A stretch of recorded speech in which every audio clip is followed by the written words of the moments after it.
We are living in rather interesting times. There's an appliance brand that proudly labels themselves as low grade, and there's another one that claims to be just good enough. By now, I don't think it's a secret to anybody that appliance quality has seen better days. And I actually have a little conspiracy theory about this whole planned obsolescence for household appliances. About 20 or 30 years ago, you could go to a store and you would see some products that had a lifetime warranty. But let me ask you this. When is the last time you went to a store and actually saw a tool or some kind of product that had a lifetime warranty label on it? It's becoming non-existent. With time, they decreased it to 20 years, 15, 10, 7, 5, and now when you buy an appliance, they give you a 2 or 3 year warranty that goes with that appliance, which goes to show how much they believe in and stand behind their product. And my theory is that government regulations, energy organizations, and appliance manufacturers are all in cahoots with each other to get us to buy more appliances more frequently. Their objective is simple: make the appliances less durable, make them cost more, and make them break down more often, with those repairs costing increasingly more and more, so that people are discouraged to repair it and instead just go out and buy a new appliance every 3 to 5 years. And this, of course, is very lucrative for the people that are raking in the profits. But this is just a conspiracy theory and I have no proof or evidence to back it up, so let's just move on to the main topic. When people ask me, Jay, what is the best appliance brands to get if I'm gonna go ahead and replace my kitchen set or my laundry set? My answer is none of them. Pretty much all of them are bad nowadays. All the new stuff is not durable, it's not gonna last very long, which is why the conspiracy theory in the beginning. I think they're all working together. I have a video on the best heating and air conditioning brands, and my standpoint there is the same for appliances as well. If you have appliances that are working good and they have no problems, I would not replace them. They're probably gonna outlast any new units that you put in. If durability and longevity is not something you're concerned with, you have a lot of money and you just want something that looks nice, well then just go out and buy whatever is the most expensive, and when it goes bad, just replace it when the time comes. But for the rest of us, if it's not broken, don't replace it. Now, if your appliance is broken, you can't fix it for some reason, and you're asking me which brand is the best to get, here is what I would do personally. If I needed a new appliance, I would go on Craigslist and try to find somebody that is upgrading their appliances, meaning they're getting rid of their good old appliances to put in a nice Samsung or LG that looks pretty but's probably only gonna last 2 years. I would buy their used appliances, and it's almost guaranteed that this used appliance that I got for them will outlast whatever new product they get. The older Whirlpool and Kenmore appliances from Sears, those things are monsters. They last forever. I have a brother-in-law that used to work as a maintenance guy in an apartment complex, and he said there were some units that they never went to fix anything. And those were typically the units where the person lived there for over 30 years. They've been living there forever. And if they unfortunately pass away or move out and they finally come in that apartment, almost every time the appliances were super old. And those things were still working great and in good condition. And personally, I love that.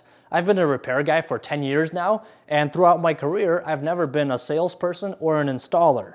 So the whole time, my objective was always to repair, not to sell a new unit. So my perspective is a little biased towards repair over replace. The reason most modern appliances are bad news is because the new stuff is made out of less durable material.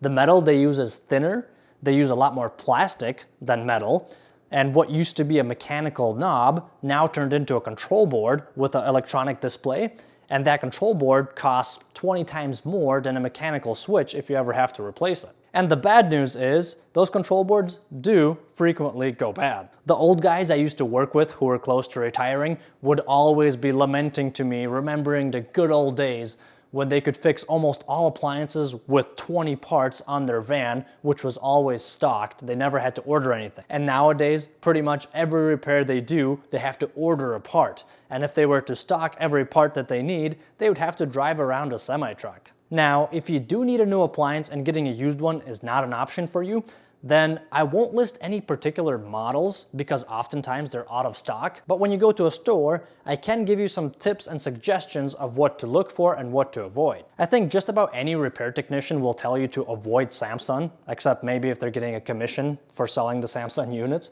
because Samsung just tends to have the worst quality and they break down and have a lot of issues. LG is another brand that I would avoid. They do have some nice models that are better than others, but for the most part, well, long story short, let's just say that I've worked on a lot of LGs, which goes to show that they probably break down more often. One brand that I rarely ever work on is Speed Queen. I think there's two reasons for that. One is there's less of them because they cost twice as much. And of course, the other reason is because they're actually a good product and they don't break down as often. And there's a good reason for that. Up until recently, their washers and dryers were fully mechanical. They had no control boards or electronic displays on them, which contributes greatly to them not breaking down as often. But I guess from pressure from government regulations, they finally made a high efficiency series, and that's where some of their issues began. Those new ones do break down more often. They do have some known issues. I mean, they're still great units, and as far as high efficiency goes, they're probably better than their counterparts like LG and Samsung, Electrolux, and the rest. When you're shopping for an appliance, if your objective is to save money and to get a durable unit that will last long, then you have to avoid the ones that look pretty, especially if they have an iPad hanging on their door, on the refrigerator. Definitely avoid that. The more simple a unit is, the less bells and whistles and features that it has, the less often it'll break down and the less trouble you're gonna have with it. And that kind of stuff is why Samsung sells a bunch of appliances. People just keep buying them even if they heard bad things about them, because they look really nice and they're always standing up in front. Let me tell you a secret. A lot of these stores, they actually have a deal with Samsung and they get a commission every time they sell a unit. So they have an incentive to push the Samsung units. I know it's tempting, but I would encourage you to avoid the units that look really fancy. If you want to get it just because it looks super nice, that's probably a bad choice.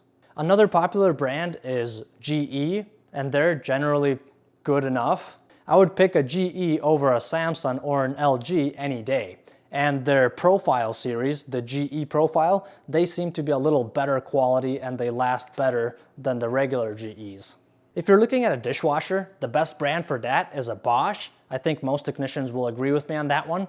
If you're looking at refrigerators, once again, the less features, the better. And also, if the ice maker is in the fresh food section, not in the freezer, I would avoid that one at all costs. That one is almost guaranteed to have problems regardless of what brand it is. If you're shopping for a stove, then I would get something that has knobs, regardless of if it's electric or gas. You want it to have the knobs. If you have no knobs and everything is one big control panel, you're just asking for trouble. If you have to ever replace that thing, that board is going to cost almost as much as the whole entire stove. If you're looking at laundry machines, for the washing machine, if you can, generally, top-load washers are better and they last longer than front-load washers, and they tend to have less problems. The two brands that I would avoid if you do get a top-load washer though is Samsung and GE. For some reason, a lot of top-load GE washers just tend to have a lot of issues. As for the dryers, the brand doesn't really matter and most people will get a matching set with the washer anyways, but one tip is to get a dryer with the lint screen up on top, the one that you pull out. Those are usually better built and they have less problems. And the same rule applies to the laundry machines as the rest of the appliances. The less bells and whistles, the better. Mechanical is good. And that's actually all I had for you today. If you agree or disagree, have some stories of your own, or have any questions that I didn't explain that clearly in this video, please let us know in the comment section below. I'll see you there.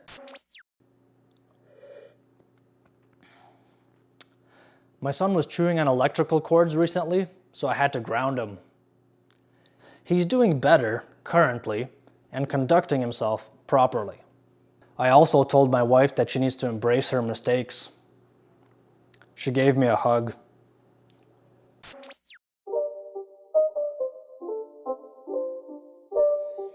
It's not a game, it's a